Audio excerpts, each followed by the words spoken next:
It was around 5 a.m. when I got the call, and suddenly, like, it started to become a reality. Couldn't sleep anymore. I was so anxious.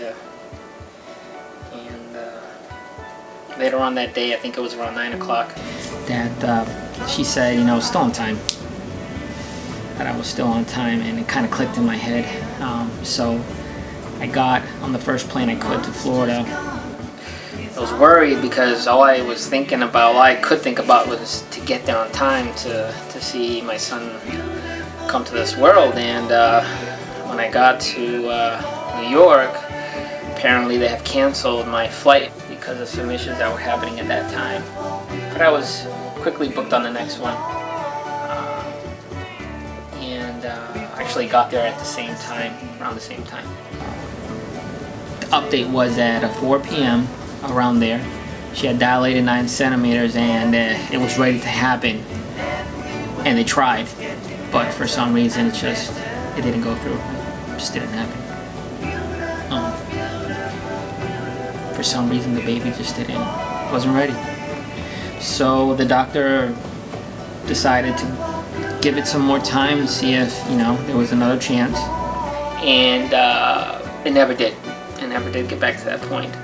I think maybe 30 minutes or 40 of me actually being there. The doctor had suggested that a C-section should be performed at that moment, since the baby's heart rate was going a little bit down, and he preferred to do it at that time rather than waiting for it to be a necessity. So we all agreed, and so I was given the opportunity to actually be a part of the C-section, and really grateful for that. It was an experience like no other. But one of the nurses asked me if I was okay with blood, and I said yeah. So I stood up. Ryan was being pulled out of the womb, and he took his first breath and he started crying. It was a life-changing experience. All I can say is until you see it and it's happening to you, there's really no way to express or actually put in words what it feels like. You can see it in movies, you can actually read about it, but it's never ever going to be the same. So they're cleaning him and everything, and wrapped him up and gave him to me. They actually put some ink on his feet and put his feet on my gown. I still have it. I have his little feet on my gown. And so I held him, and I took a couple of pictures with him. And he was sound asleep. I mean, he wasn't crying. He was just chilling. Really. He was so calm. So they took him and prepped him, cleaned him up. I was taken out of the OR, and I was put in this waiting area, bonding area, I would say. They brought the baby, and we were left alone for at least 40 minutes. And it was the quickest 40 minutes, I can tell you. I just stared at him, and I couldn't take my eyes off of him. Perfection. It's just beautiful. And so the doctor came in.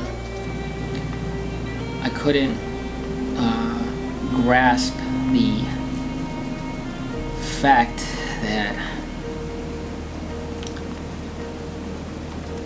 this little baby that was laying there in front of me was part of me, and it was unique. It was out of this world. So around 40 minutes after, the doctor came in, and he didn't understand why the baby didn't come out. I mean, he said there was really no reason. Everything checked, everything was fine. To him, it was a medical mystery. But I told him, I said, he was just waiting for me. And, because actually, I got there and right before I knew it, I was in the OR. It could have happened, it didn't happen. There was no reason for it. Then he was just waiting for me, so.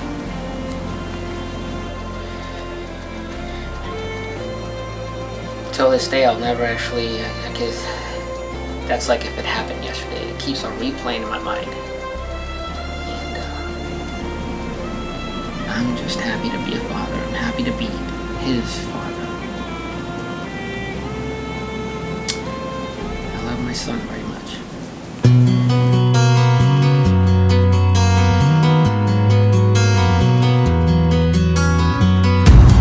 This time, this place, misused, mistakes, too long, too late.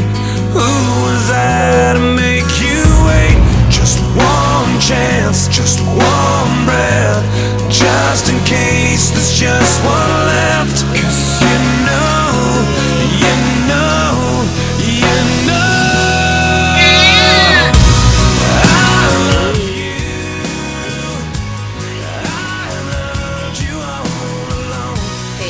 Ryan Daniel.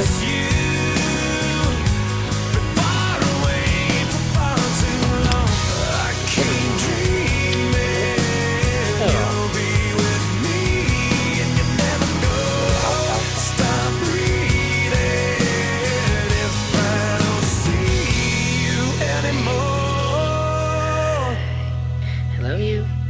Hello. Bless you.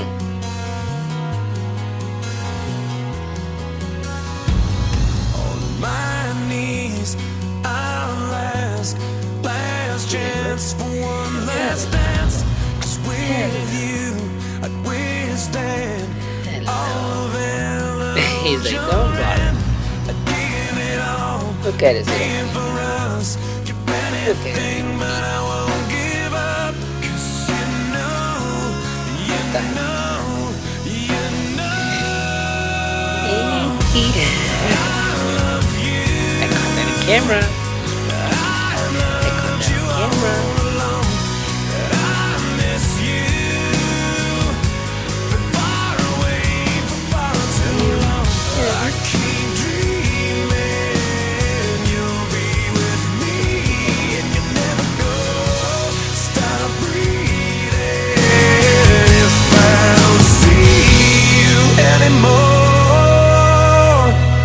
So far away, so far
puso papá.